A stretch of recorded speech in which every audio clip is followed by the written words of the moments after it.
So it's a few minutes to 8 o'clock. We're back here in the DJI store waiting to pick it up at 8 o'clock. They won't release it before 8 o'clock because that's when DJI Global are doing their launch at 8 o'clock Beijing time, so we have to wait till then. Okay, so we got it. Let's go and have a look. Okay, so let's get it open and have a look.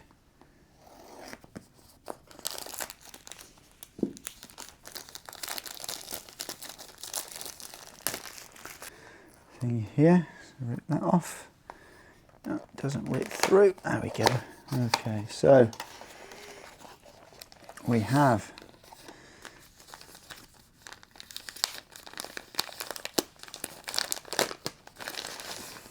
a pouch with a little card attached to it, and I guess the camera is in here.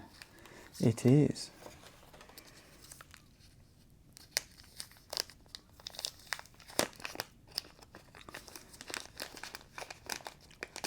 Oh, that's very small.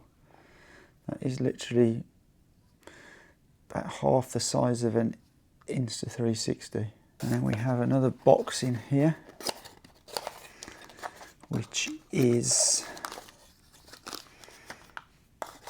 so we've got a battery, quite a small battery, but it's a battery. And then what's this? Let's have a look at this. Okay, so we have two items here. This is a lens cover. So we've got a lens cover to protect the lens because they're a bit prone to getting scratched easily. So we keep that on. And we have a USB charging cable. And we have a, there we go, finally. It's got some DJI stickers and just some sort of quick start documentation. There we go, you push and you lift that. Battery just goes in there like that. So this is for the USB charging. And this is where the SD card goes, just in here. So I'm just going to put one in. And that's the wrong way around.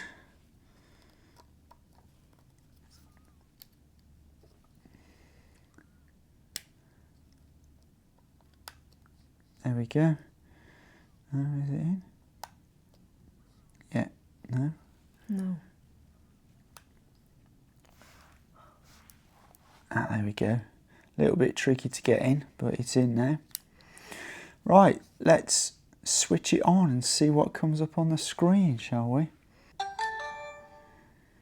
Okay, so it comes up a screen that way. First we select the language English. This you need to register it, but you can actually slide it 5 times and use it with that. So we're going to set the time and date. So it's the, what is it, 2025? Okay, yeah.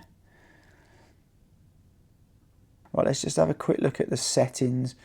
So snapshot, I don't know what that is. Screen on while recording. So again, very similar to the action there. You've got auto power off after a certain time, always on display, the LED, USB mode. So I presume you can use it as a webcam, I guess, if it's got that USB mode. Built-in mic, audio backup. That's obviously like a safety feature. Bluetooth remote controller, wireless connection. That's for the microphones, I guess.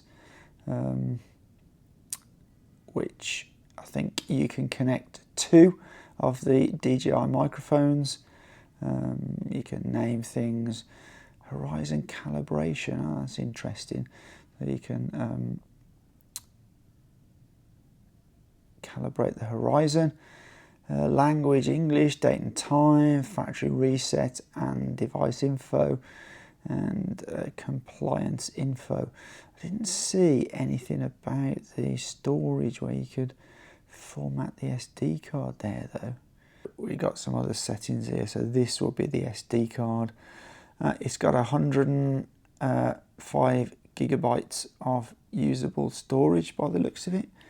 Can't read that there. 105, yeah, 105 gigabytes. So if you don't have an SD card, you can actually record some stuff, but I just want to format that SD card.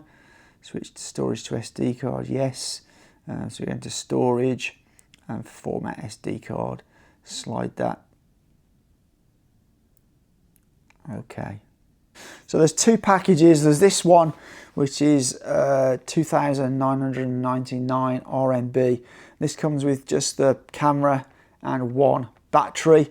And then there's a second package which comes with an additional 2 batteries and the sort of selfie stick.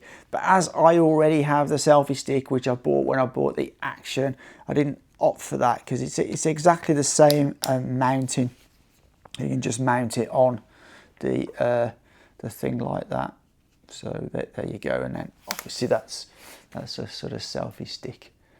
So the thing with this camera is that it's also got a 1-inch sensor, a square sensor, which means it should be very, very good in low light.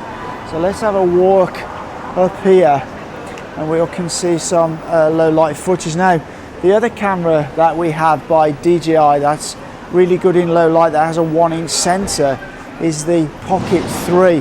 So what we'll do, we'll get some Pocket 3 footage at the same time and we can see how that compares. It's still quite light in here, so we'll just walk up here a little bit more into the dark street and see how it performs. Now, as regards specifications, as I say, this comes with a 1-inch square sensor, which is a specially developed square sensor just for this 360.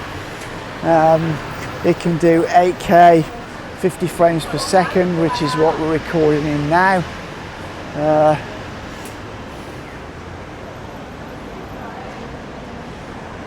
So this is sort of night time. It's not super low light, but it is night time. So there's no street lighting as such. We've got a little bit of lighting off the building, and we've got some lighting off the cars and stuff. But yeah, it'll be really, really interesting to see what these two are like. Right, so I've now switched to standard lens mode and I'm shooting in 4K 50. Again, the same as the Osmo Pocket. We're coming down this road here. We're actually in Chongqing. It's very hot. It's about 32, 33 degrees. It's like, I don't know what, 10 o'clock at night. So it's pretty hot. Yeah, let's have a look over towards the river and see what sort of the picture on the screen I'm seeing is pretty good. So hopefully it will be some good footage. This is only a very sort of first impressions view because I've only had the camera about 2 hours. I will do another video in a few weeks time which will be a more in-depth review, I guess, possibly. So look out for that if I put that up. We're going to walk back now down here and yeah, you can see what it's like from the we'll do a split screen and you'll be able to see both of the images, both from the Pocket 3 and from this 360. I'm really hoping that the image is just as good because I use the Pocket 3 all the time, but sometimes I miss a bit on framing, so it'd be really good to have this if it's as good image quality, but we need to wait and see. Shooting some footage in normal daylight now. This is the reception area of the hotel. We can also go to have a look through these windows and see what view we get. And as I walk around with the camera, it's really sort of useful because I can pan if I put it above my head like this, I can then pan around in any direction, as you can see, to show you all around, even though I'm only facing one direction. The beauty of these 360 cameras is that you can then capture film or footage from any direction, even if you weren't facing that direction with a camera in the first place. And just to give you a comparison with the Pocket 3, we've got this area here where there's plenty of natural daylight coming through the windows, and you can compare the two images yourself there. We can then also put this selfie stick pretty high and walk around like this, and this will give us a sort of kind of drone, fake drone shot, which is also pretty cool. So I just want to make clear, I purchased this Osmo 360 with my own money. So I'm outside the DJI store and I've just reserved one of the DJI Osmo 360s. It's the 31st of July, but the store won't let us pick it up till 8 p.m. So we'll be back at 7:45 to get it. We've already paid for it, so we'll be back at 7:45 to pick it up. I know there's a lot of channels on YouTube say that they're not sponsored and they give a fair review. However, if you've had that product sent to you free of charge, then you're likely to say positive things and good things about the product. And often the manufacturers will want to push certain things. I'm completely independent. All the stuff on my channel I've paid for myself. Saying that though, if you look at DJI stuff in general, it is pretty good. They're very, very good on the design, they're very good on the functionality, and they're also very good with keeping the software up to date. Sometimes they're a little bit slow in bringing new features, but generally they're pretty good in keeping the software updated. So it is sometimes not that easy to find faults with DJI products. I've only had the camera for 2 or 3 hours, so this is a first impressions. It's not a full technical review of the product. I'll possibly do another video in a few weeks' time when I've used it a little bit more, and I can do a bit more of a full technical review. But for now, let's just get into the product specifications. So it has a 1-inch square sensor specially designed for 360 capture. It shoots natively in 8K 360. So you basically have 2 sensors back to back, one recording the front 180 degrees, one recording the back 80 degrees. So technically it's 8K, but it's 2 4K sensors. And it shoots with 13.5 stops of dynamic range. You can shoot in 10-bit color or D-Log-M, which allows you to color grade yourself after. You can shoot in 4K 100 frames per second in 360 video and 8K 60 frames per second. And you can take 120 megapixel 360 degree photos as well. You can also use it in single lens mode, and at the quick flick of a button you can flip it between the front and the back lens without stopping recording, which is a pretty cool feature actually. Battery life, DJI tell me you can get 100 minutes recording at 8K 30 frames per second. It uses exactly the same batteries as the Action 5 Pro. So if you have an Action 5 Pro, you can use those batteries in this as well. It also has Horizon Steady and Rock Steady 3, which I think if I look at the Pro, that's only got Rock Steady 2. So this is I think a new version of Rock Steady for this camera.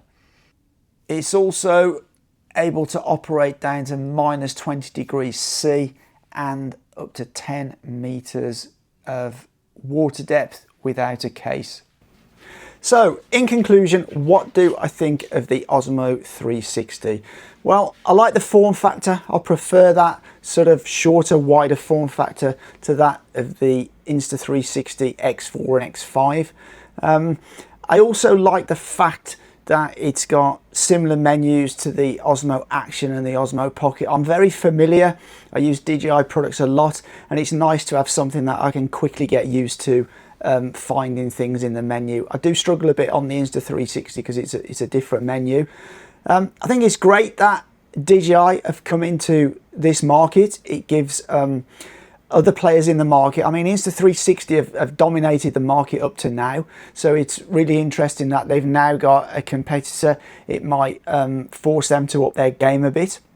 Image quality, I think in daylight, the image quality was very, very similar, on par with the Pocket 3. I think in low light, I think the Pocket 3 still has the edge. However, what I would say is I use the Osmo 360 with all its default settings, so it's probably, it does have a night mode, which I didn't use, a low light mode, which I didn't use, but it may be that by tweaking the settings you could actually improve the low light performance. So maybe that's something I can cover in a later video when I upload a more in-depth video in a few weeks time, if I do decide to do that. But yeah, I think overall I'm quite pleased with it. The cost was 3,000 RMB, and then there was about another 180 RMB for the DJI Care, which is like their insurance. And for that money, I'm very, very pleased with it so far. It's a good product. Anyway, I hope you did like this video. I hope it's been a bit informative for you, that you've got an idea of what the product is like. If you did like it, consider hitting the thumbs up. And if you do like a very non-sponsored, unbiased tech channel, then consider hitting that subscribe button. But as always, I'll see you in the next one. Bye for now.